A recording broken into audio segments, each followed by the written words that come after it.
ईश्वर तो सर्वव्यापी है, सर्वव्याप्त है, सर्वशक्तिमान है। वो सभी के कर्मों का लेखा जोखा रखता है, उसी के अनुरूप लोगों को फल और उनको दंड भी देने का कार्य करता है। लेकिन छत्तीसगढ़ के बस्तर नाम का जो डिस्ट्रिक्ट है, रीजन जो है, यहाँ पर थोड़ा सा उल्टा कार्यक्रम चलता है। यहाँ पर ईश्वर सजा दे उसकी जगह पर जो लोग हैं वो भगवान को अदालत के कटघरे में खड़ा करते हैं और भगवान का ट्रायल होता है। जैसे आप अदालतों में देखते हो, विटनेस बॉक्स जिसको कटघरा आप कई बार कहते हो, उसमें आरोपी जिसके ऊपर आरोप को लगाया गया होता है ना, उसको बुलाया जाता है और उसके ऊपर पूरी सुनवाई होती है।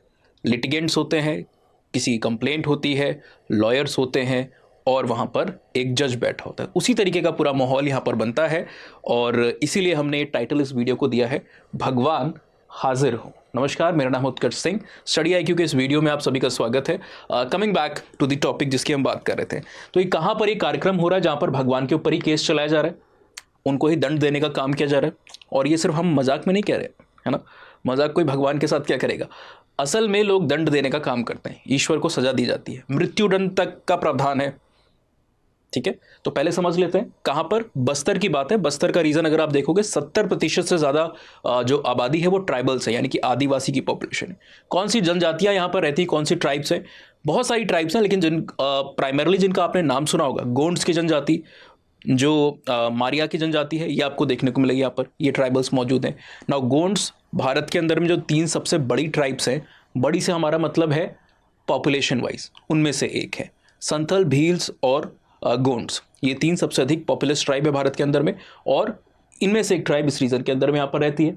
यूनिकनेस इनकी जो हमने अभी डिस्कस की, जिसका इमेज भी यहाँ पर लगाया हुआ है, कि जन अदालत को रखते हैं। लोक अदालत के कंसेप्ट से आप इसको रिलेट करके देख सकते हो। कहाँ पर होता है? बस्तर के अंदर में ही, बस्तर के रीजन में ही एक मंदिर है जिसको आप कहते हो भंगाराम देवी मंदिर। ठीक है, यहाँ टेम्पल की स्पेलिंग में यहाँ पर ई लगा लीजिएगा, एक यहाँ से गायब दिख रहा है। चलिए मैं लगाते चलूँ, वरना आप कहोगे सर देखिए टेम्पल की स्पेलिंग भी गलत लिखी हुई है। ठीक है ना। चलिए, कब होता है? मॉनसून का सीजन, जैसे कि जो अभी चल रहा है, अब तो खत्म होने के कगार पे है। मॉनसून के सीजन के समय में यहाँ पर एक फेस्टिवल होता है। जैसे आपने कई बार अगर आप उड़ीसा वगैरह के रीजन में हो तो आपने रथ यात्रा देखी होगी, है ना। उसी तरीके से यहाँ पर कार्यक्रम चलता है, एक फेस्टिवल है जिसको यहाँ पर भादव यात्रा कहा जाता है। ऑलराइट, भादव बेसिकली आप जान रहे हो, उसी मंथ के हिसाब से यहाँ पर फेस्टिवल को भी नाम दिया गया है। ऑलराइट, अब हिस्ट्री की अगर हम बात करें तो ये भंगाराम देवी के मंदिर के अंदर में जो कार्यक्रम हो रहा है, ये शुरू कैसे हुआ? तो जो लोक मान्यताएं हैं यहाँ की, जो अगर आप हिस्ट्री को देखोगे, लोगों से पूछोगे, तो उनका कहना है कि भंगाराम देवी जो है वो वरांगल, यानी कि जो जिसको आप आज तेलंगाना के नाम से जानते हो, तेलंगाना के नाम से जानते हो, वहां से ये देवी माँ आई थी, है ना। कब? 19वीं शताब्दी में, जब एक राजा जिनका नाम क्या है, भैरम देव, इनका शासन चल रहा था, तब उस रीजन में आई थी। और इनसे आकर के इन्होंने एक बेसिकली मांग रखी थी, एक अपने लिए स्थान को बनवाने की जहां पर वो रह सके। तो राजा साहब ने बिल्कुल माता जी की बात को माना, देवी माँ की बात को माना, और उनके रहने के लिए जो माउंटेन ऑफ केशकाल है वहां पर एक स्थान को बनाया। नाउ माता अकेली नहीं आई थी। लोकल्स का बिलीव है कि उनके साथ एक डॉक्टर साहब भी आए हुए थे जिनका नाम था डॉक्टर खान। ठीक है, और डॉक्टर खान भी यहीं पे सेटल होते हैं, उनके लिए भी जगह बनाई जाती है। और डॉक्टर खान ने इतना कुछ लोगों की मदद की, कॉलरा से लेकर के प्लेग, बहुत सारी बीमारियां जो उस समय आउटब्रेक्स थे, उस समय लोगों की बहुत मदद की, और इतने ज़्यादा पुण्य कर्म को बटोरा कि उन्हें भी एक दैवीय स्थान पे बता दिया। तो आज वहाँ पर डॉक्टर खान जो हैं उनकी भी पूजा होती है, उनको भी देवता का दर्जा मिला हुआ है। लोकल्स उनको खान देवता या काना डॉक्टर के नाम से जानते हैं। ठीक है ना। और उनको भेंट के स्वरूप में, उपहार के स्वरूप में लेमन यानी कि नींबू और एग्स जो है वो वहां पर चढ़ावा के तौर पे दिए जाते हैं। यहाँ के जो लोग हैं, लोकल्स, उनका मानना है कि कई देवी देवता जिनकी आज वो पूजा करते हैं, आराधना करते हैं, उसमें से कई अपने अच्छे कर्मों के कारण देवी स्थान पर पहुंचे। मतलब ओरिजिनली या हमेशा से वो देवी देवता नहीं थे, लेकिन उनके अच्छे कामों से प्रसन्न होकर के भगवान ने उन्हें देवता और देवी का स्थान वहाँ पर दिया। तो ऐसी ही ये कथा भी यहाँ पर देखने को मिल रही होती है। अब थोड़ी सी ट्रायल की बात करते हैं, जो कि थोड़ा इंटरेस्टिंग पार्ट है कि ट्रायल में होता क्या है, कंप्लेंट कौन करता है, सुनवाई कौन करता है, विटनेस कौन है, ये सारी चीज़ को देखते हैं। ये समझना आपके लिए और भी ज़्यादा इंटरेस्टिंग अगर आप एंथ्रोपोलॉजी ऑप्शनल के स्टूडेंट हो, चाहे आप यूपीएससी में हो, चाहे यूजीसी नेट जेआरएफ या फिर कॉलेज के लेवल पर। तो जब भी आप एंथ्रोपोलॉजी को पढ़ते हो तो एक सेक्शन आता है जहां पर हम पॉलिटिकल एंथ्रोपोलॉजी की बात करते हैं। पॉलिटिकल एंथ्रोपोलॉजी डील करती है कि social control, law, justice modern और सिंपल सोसाइटीज़ में कैसे अलग होता है। सिंपल सोसाइटीज जिसमें आप ट्राइबल्स को रखते हो, और मॉडर्न या अर्बन सोसाइटीज़, कॉम्प्लेक्स सोसाइटीज़ जहाँ पर हमारी सोसाइटी जाती है, स्टेट का जो लेवल होता है, ठीक है। तो स्टेट के लेवल पर बाउंड्रीज़ की भी अहमियत होती है, टेरिटरी की भी अहमियत होती है, स्टैंडिंग आर्मी आपको चाहिए होती है, लॉ एंड ऑर्डर को मेंटेन करने के लिए आपको एक्सटर्नल फोर्स की भी ज़रूरत कई बार पड़ रही होती है, जुडिशरी है, एग्जीक्यूटिव है, पूरी फंक्शनिंग एक लाइंड अप देखने को आपको मिल रही थी। तो ये सारे इंपॉर्टेंट फीचर्स हैं। लेकिन सिंपल सोसाइटीज़ ट्राइबल के बीच में ये टेरिटरीज, जो आपकी बाउंड्रीज हैं, एक स्टैंडिंग आर्मी, इन सब का रोल बहुत ज़्यादा नहीं होता है, क्योंकि पॉपुलेशन बहुत कम है।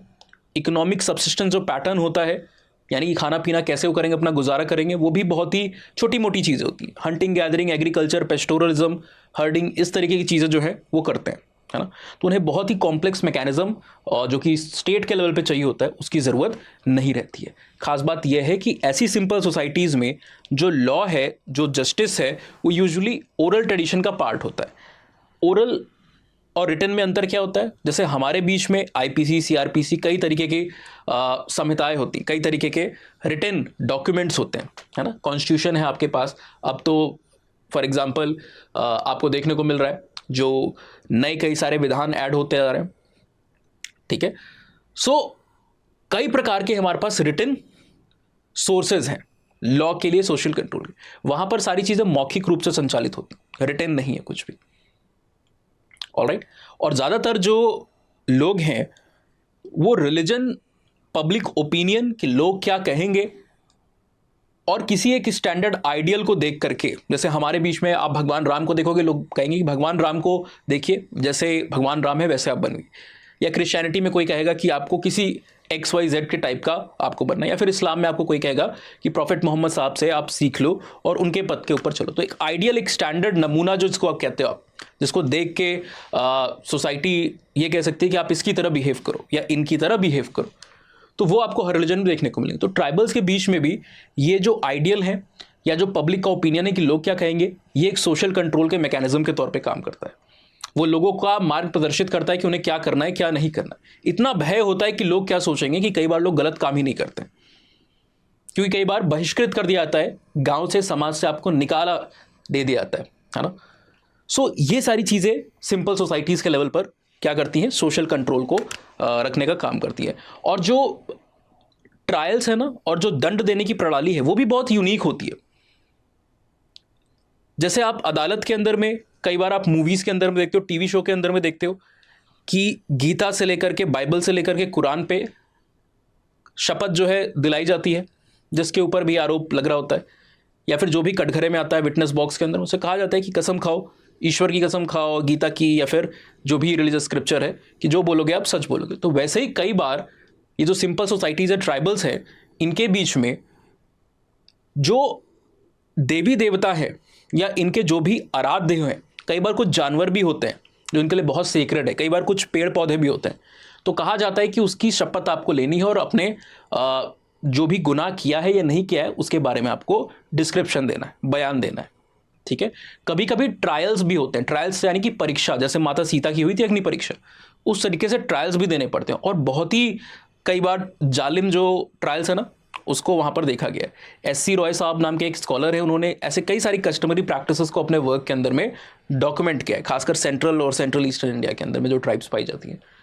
तो एक जलते हुए कोयले को या किसी भी एक मेटल रॉड को लाया जाएगा आरोपी के पास, और उसको कहा जाएगा कि अपनी टंग से, अपनी जीभ से उसको वो टच करे। अगर वो टच करते समय बहुत ही ज़्यादा इंजर्ड हो जाता है या अनकॉन्शियस हो जाता है, पेन को बेयर नहीं कर पाता है, तो उसको माना जाएगा कि वो सही में गिल्टी था, यानी कि कसूरवार है वो।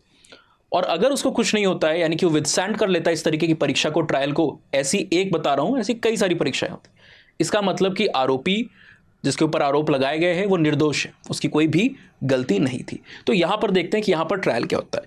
ये जो पूरा ट्रायल है ना, ये उस भादो यात्रा के दौरान हो रहा है, और ये पूरा इवेंट 3 दिन के कार्यक्रम के अंदर में होता है। जो भंगाराम देवी हैं वो इस पूरे इवेंट को यहाँ पर माना जाता है कि वो आके प्रिसाइड कर रही है। तो आप कहोगे कि देवी माँ कैसे आ रही हैं और लोग देवी माँ को क्या देख पा रहे हैं या नहीं देख पा रहे हैं? नहीं, माना जाता है कि वो जो प्रीस्ट है ना, टेम्पल का जो प्रीस्ट होता है, पुजारी जिसको आप कह सकते हो, और उसको पजेस करती हैं और उसके थ्रू ही सारी चीज़ें चल रही होती है। सपनों में आके चीज़ों को बताया जाता है, कैसे करना है, क्या करना है, क्या हो रहा है, सारी चीज़ों का प्रीस्ट के थ्रू संचालन आपको देखने को मिलता है। कांतारा नाम की एक मूवी आई थी, मैंने तो शुरुआत में नहीं देखी थी, बट बहुत सारे बच्चों ने रिकमेंड किया कि सर देखिए कि इसमें कुछ एंथ्रोपोलॉजिकल एंगल है क्या, तो मैंने देखी, तो उससे आप रिलेट कर सकते हो। वहाँ पर भी क्या होता है, उनकी लोकल मान्यता है। मुझे बहुत ज़्यादा ध्यान नहीं रहता है, मूवीज़ को मैं बहुत ही उस वे में देखता हूँ, मतलब शुरू हुई ख़त्म हुई, बहुत ज़्यादा मैं ध्यान से नहीं देख पाता हूँ, ठीक है। तो जहाँ तक मुझे याद है बैकग्राउंड उसका, उस मूवी के अंदर में भी आपने क्या देखा कि जो पर्सन होता है उसके अंदर में वो डीटी जो है वो आकर के क्या कर रहे हैं, मैसेज को दे रहे हैं या फिर परफॉर्मेंस को कर रहे हैं, या रेवल्यूशन किसी प्रकार का है तो उसको कर रहे हैं, ठीक है ना। तो 3 दिन का फेस्टिवल है और यहाँ पर लगभग 250 एग्जैक्टली तो 240 बोला जाता है, मतलब मान के चलिए अब लगभग 250 जो गांव हैं वहाँ से हज़ारों लोग आकर के गैदर होते हैं इस समय पे। और ये लिटिगेंट्स या कंप्लेनेंट्स कौन है? जो लोग हैं ना, जो सिटीजन है, जो गाँववासी हैं, वही आरोप लगा रहे हैं। किस चीज़ का आरोप लगा रहे हैं वो भी अभी हम बात करेंगे। और साक्ष्य भी चाहिए होता है ना, कई बार विटनेसेस कौन होते हैं, तो कई बार जानवरों को, पंछियों को लाया जाता है विटनेस के तौर पे, खासकर हैन जो होते हैं ना, मुर्गे, इनको लाया जाता है, ये विटनेस होता है। ऐसा नहीं कि इनकी बलि या कुछ चढ़ाई जाती है, नहीं, विटनेस के तौर पे लाया जा रहा है। जब कार्रवाई खत्म हो गई, जब अदालत खत्म हो गई, जन अदालत, तो इनको भी भेज दिया जाता है, कोई हानि नहीं पहुंचाई जाती है।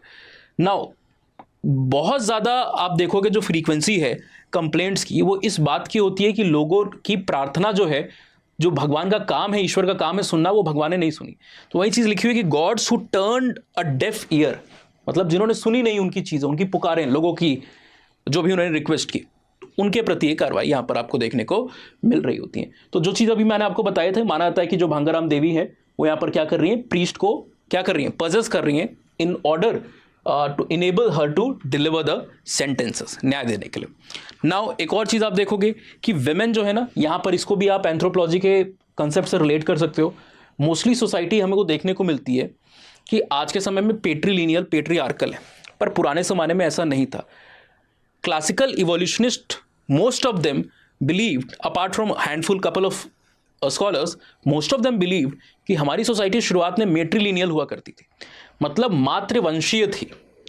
जो सरनेम है, जैसे आज क्या है, फादर टू सन जाता है, डॉटर के पास भी जाता है, but after the marriage daughter जो है वो अपने हस्बैंड का सरनेम यूज करती है कई बार, ठीक है। आजकल तो चीजें बदल रही हैं, दोनों का रख लेते हैं या फिर अपना ओरिजिनल सरनेम भी लोग रख रहे होते हैं, है ना। साथ ही साथ जो प्रॉपर्टी है वो भी फादर टू सन जारी होती है। मेट्रीलिनियल में उसका उल्टा होता है, स्टेटस, सरनेम या जो भी चीज ट्रेस हो रही है, प्रॉपर्टी वगैरह, वो मदर टू डॉटर जाती है and further in the female line जाती है। तो स्कॉलर्स का मानना है कि सोसाइटी में पहले मेट्रीलिनियल आई थी, बाद में पेट्रीलिनियल हुआ समाज। तो जब पेट्रीलिनियल आई, उसके साथ पेट्री लोकेलिटी और पेट्रीआर्कल जो समाज है वो भी बनता गया, मतलब पितृसत्ता, मेल की अथॉरिटी, शादी के बाद फीमेल का मेल के घर पे आना, ठीक है। तो ऐसी एक चीज़ यहाँ पर भी डायमेंशन आपको देखने को मिलेगा कि जो फीमेल है वो सब्जेक्ट है पेट्रीआर्कल सोसाइटी के रूल के अंतर्गत।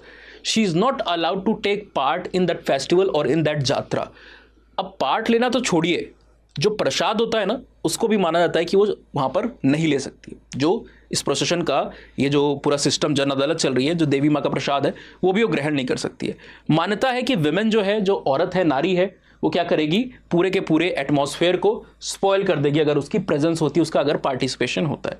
तो ऐसी चीज़ें आपको निहित देखने को मिल रही हैं। कई बार हमें नहीं पता कि जो हमारे धर्म ग्रंथ होते हैं, जो स्क्रिप्चर्स है, हवा में तो आए नहीं है, इंसानों ने नहीं बनाए।